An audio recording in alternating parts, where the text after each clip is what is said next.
Hey guys. Hey guys. Hey guys. Um so Alexis, Amberlyn Reed's bestie, has come out with like 4 videos now. Like she's been churning them out, right? And releasing slow releasing some of her DMs and communications and things. And she also was mentioned in some of the communications that Erica gave out a few weeks ago, right?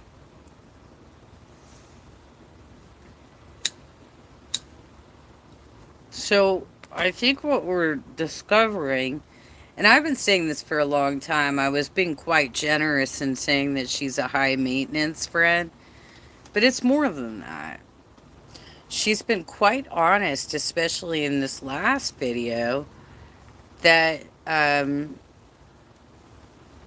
she was the placeholder girlfriend, that she was really hoping Amberlyn would hook up with her, right? And Amberlyn was just stringing her along. Just, oh no, I'm not in a relationship that's working out for me very well right now, so I'll spend 5 to 7 hours on the phone with you, Alexis, right? By the way, Amberlyn, that's pretty obsessive. Is that what you really do with all these girls? Is so many hours on the phone? God, the most I was spending on the phone with my boyfriend was like 2 to 3 hours watching like SNL clips and singing karaoke and doing funny shit together, right? Like we would just make each other laugh right before we went to bed. And that'd be the end of it, right? 5 to 7 hours. It's no wonder Alexis was struggling with being doxxed, losing her job, her finances were in the tank. Why were you letting this woman dominate your life when there was no payoff for it? Why? And why are you still? So, I don't know, maybe she just recently got monetized. Her channel just recently got monetized. So I don't know. Maybe she is making a little bit of money. Obviously, she's gotten some name recognition out there because Kaboom has followed her. But as more and more React channels have been following her, they're coming to the same conclusion as me, which is she had a crush on Amber. Amber did not feel the same way, but was kind of playing with her emotions. I guess there was even like a recent text where she let Amber know, I've unblocked you. I do really love you. I would like, I'd like to us to move forward, but I'm not going to let you bully me around, kind of thing, or whatever, something to that effect. Zachary Michael has covered it. Apathetic Facts has covered it. Karina Kaboom has covered it. And Alexis, it comes across as some of the most desperate bullshit I've seen out of somebody who was chasing a partner that was not interested. So she sends her some sort of message about, I was interested in you. I don't know why you thought I wasn't, something to that effect. And Amberlyn is sitting there as she's reading it on a live stream saying, yeah, I know. I can't, dude. I would never string somebody along like that. But Alexis, she's like, I'm a tough girl. I'm going to go on Jordy and defend Amber, against all these accusations from Erica, I'm going to be right there for my bestie. And now you're like, everything was true. She really is a horrible person. And there was DV going on in her relationship with Jade. And when Jade does or does not, I mean, we have no idea what Jade may or may not do. Um, if she does decide to speak out, Alexis is under the impression that everything she has said will be corroborated. Well, girl, I'm glad that you live in a dream world because I can tell you straight up that even if somebody sees you in person get assaulted, they might not corroborate your experience, right? I had to go through it for a couple of years. And pretty much the three witnesses decided that it was not politically advantageous for them to say anything. So basically, I just got walked back to my car. One of these political operatives was like, "Yeah, that was horrible. I'm so sorry that happened to you." And that was the end of it until he started chasing me around and trying to stalk me and all this other stuff. But then it just got worse and worse and worse. Well, Alexis, what do you think would happen if you continue engaging with somebody that you say is emotionally and physically and financially abusive? What are you hoping, and you're not even getting sexual satisfaction out of this? Why would you continue to engage with her unless you're still just starstruck, right? Just starstruck that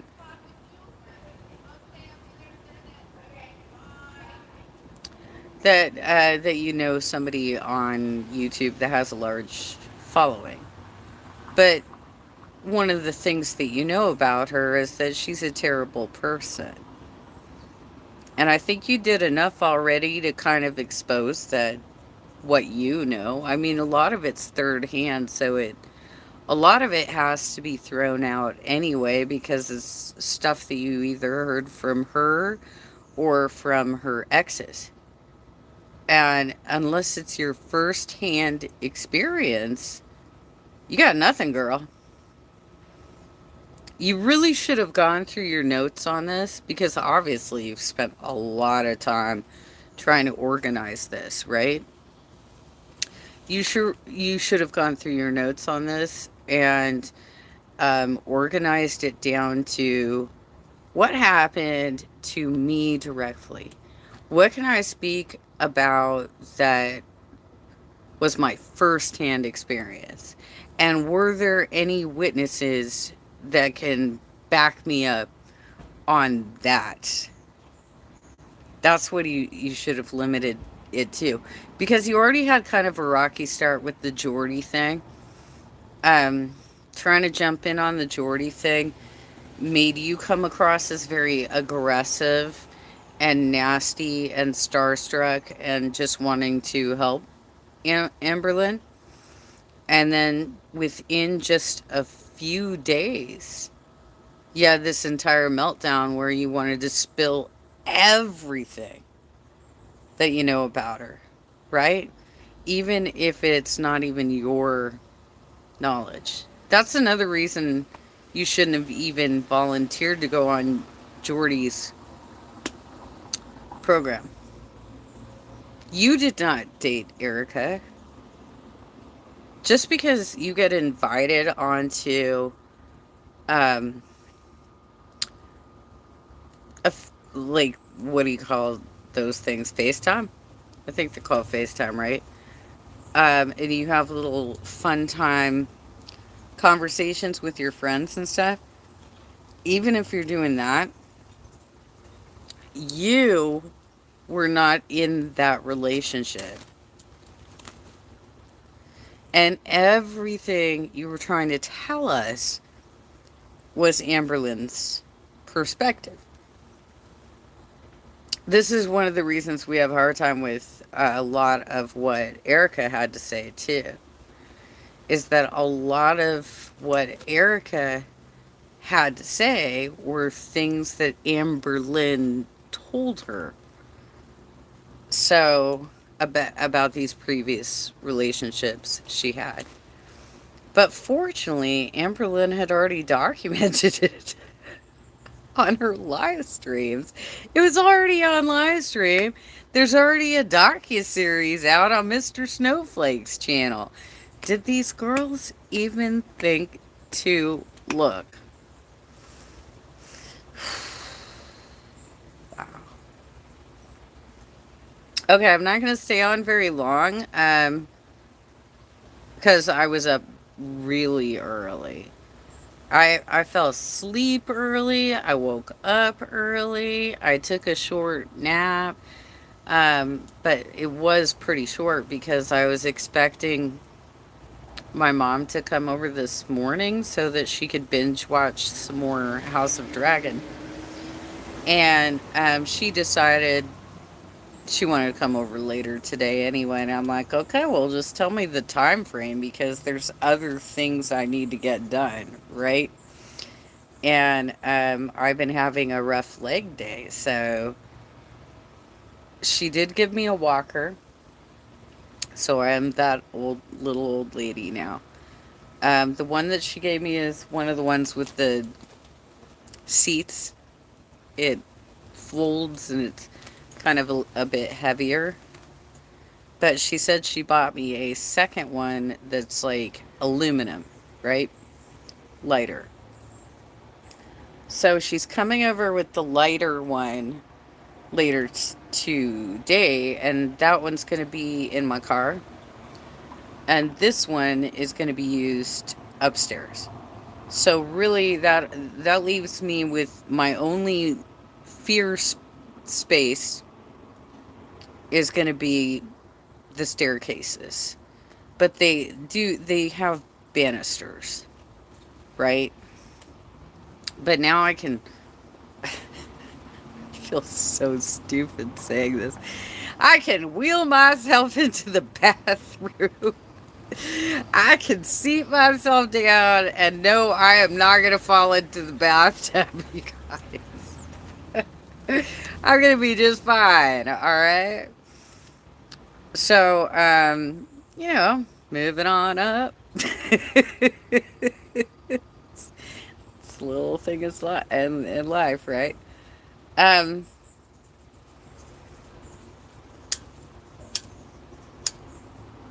yeah,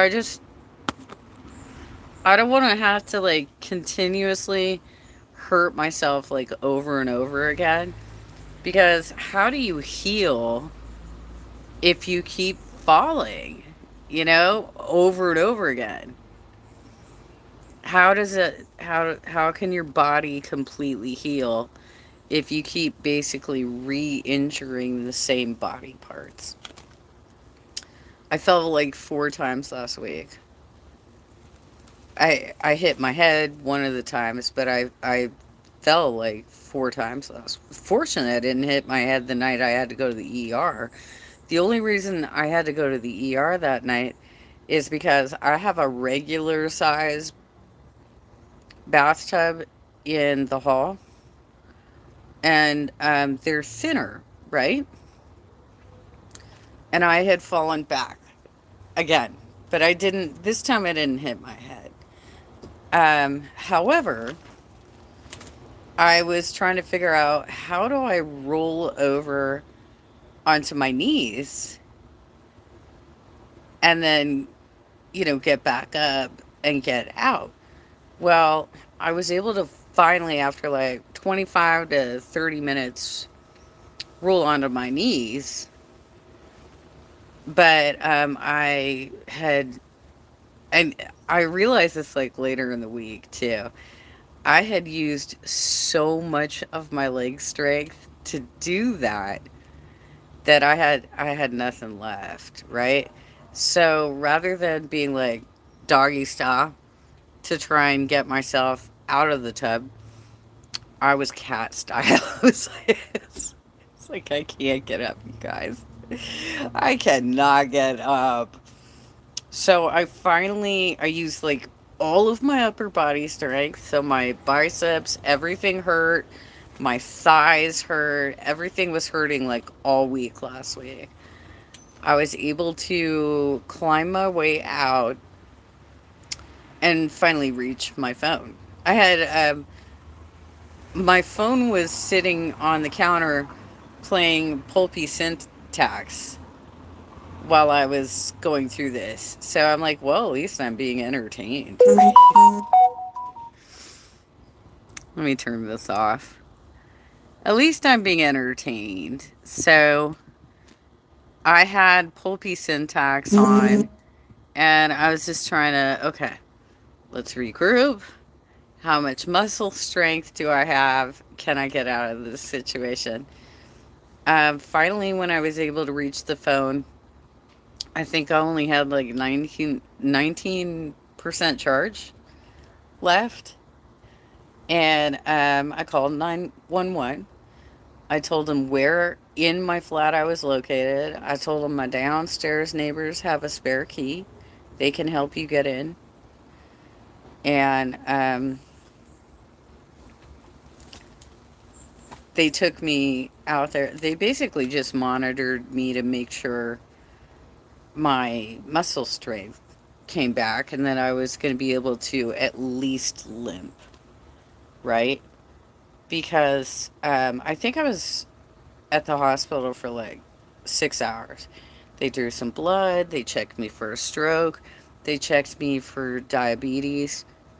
They asked me, are you diabetic?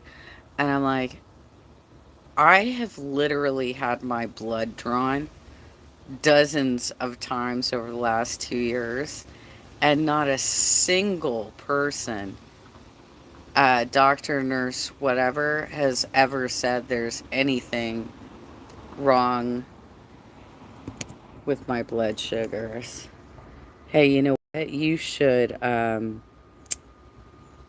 wash your mouth and not bother people like that. Okay?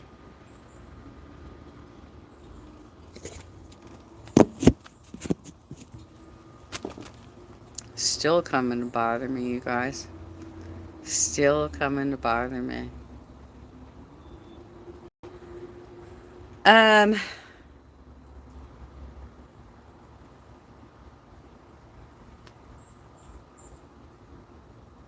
People need to move on, and Alexis is one of them.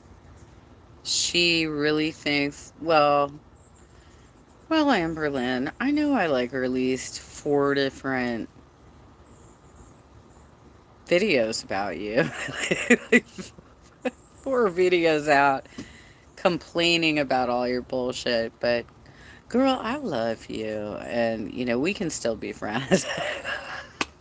I can't.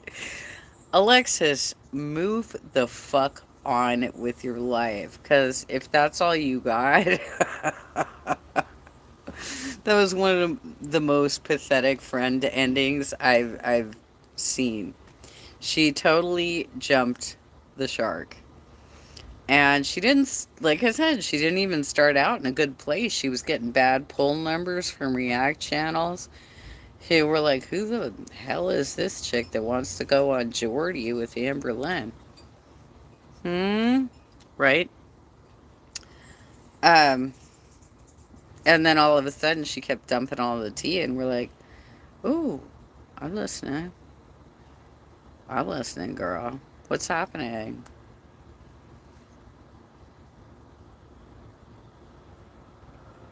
Anywho, it's a short live today, just because I feel safer. I feel a little bit better now that I do have that walker.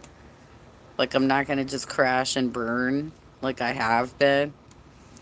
Um, but at the same time, I had to use so much leg strength and upper body strength last week to handle these falls that my body still hurts, like all over. I have like all over, kind of like if you just started a new gym regimen and um, the first few days you're releasing new toxins into your muscles and trying to, build up your endurance and like get into your rhythm.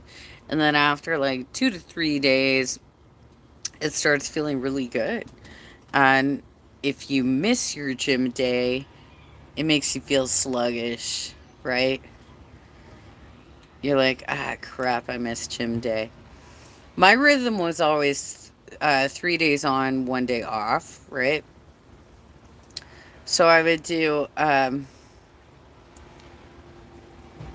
trying to remember how this went because I used to do some weightlifting, but it was like small, like 5 pounders and 15 pounders and like stuff like that.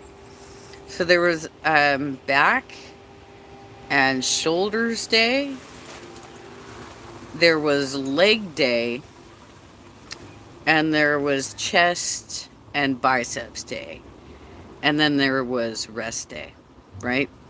And on all three of the days, you're also supposed to do some ab exercises and some cardio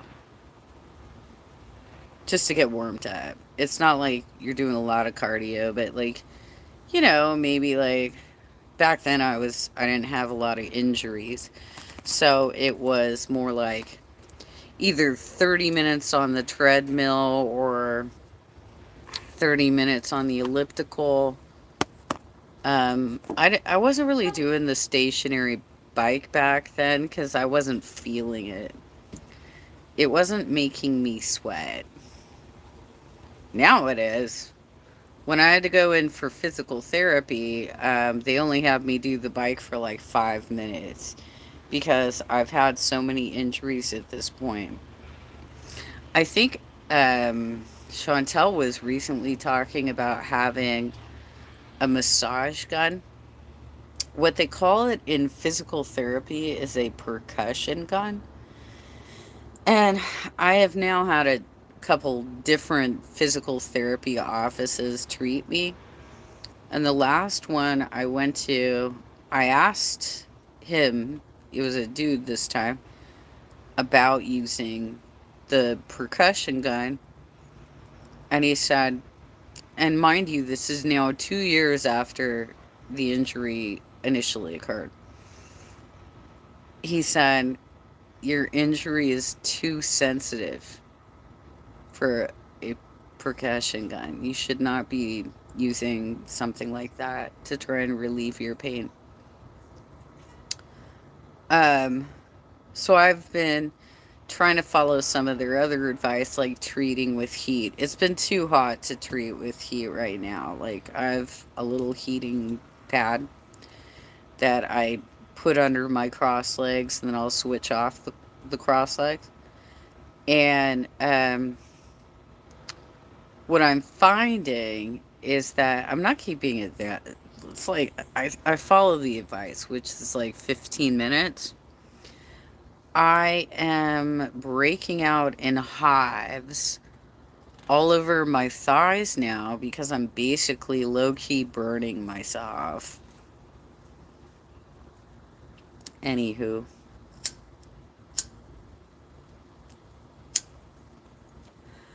Okay, I think that's enough for at least right now. I might come back later, but I am planning on spending some time with my mom today, especially since she's going to bring me over a second walker. And I need to be able to get my trash bins out because it's trash day. Well, tomorrow is. Tomorrow will be take out the trash. But they start sometimes as early as 6 or 7, so you really need to put them out the night before, right? I hope you all having a great Monday. I hope you all got to see some of your favorite reactors today. I think Frenchie's going live at 3. Um, So we'll see what's coming next, right?